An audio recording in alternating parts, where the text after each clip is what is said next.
Now, subtraction, though, is thinking differently. It's a new skill, I think. And most of us don't think that way. I certainly didn't.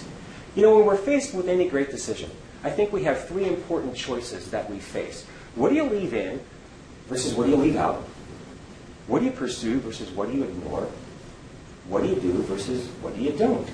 And most advice that you get, books, lectures, professionals, they really focus on the first half of those choices, don't you think? What do you do? What do you leave in? What do you pursue? What should I do? What should I do? That was my problem. I wasn't looking at what to leave out, what to ignore, and what to not do.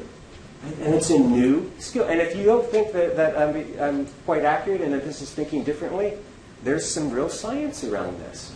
If you look at under functional magnetic resonance imaging, fMRI, you will see that the brain lights up slightly differently, same general location, when you're doing addition versus subtraction. As a matter of fact, studies have shown that some accident victims who have had brain injuries are no longer able to do both computations. They can add or subtract, but they can't do both many times. It's literally thinking differently.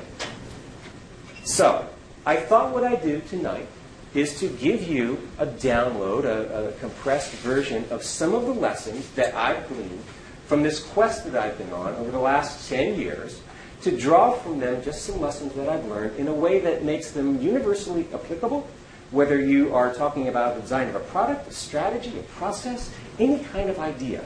And an elegant solution to let the other shoe drop is defined quite simply as one that achieves the maximum effect with the minimum means.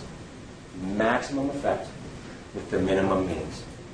How many people here are familiar with the hidden element of the FedEx logo? All right, not everyone. Here's the hidden figure. Well, those of you who know what it is, what is it? Arrow. It's the white arrow. Everyone see it? My 10-year-old daughter loves to point it out. Whenever we see the truck, she's, "Dad, there it goes." The secret arrow that no one on my gymnastics team knows about.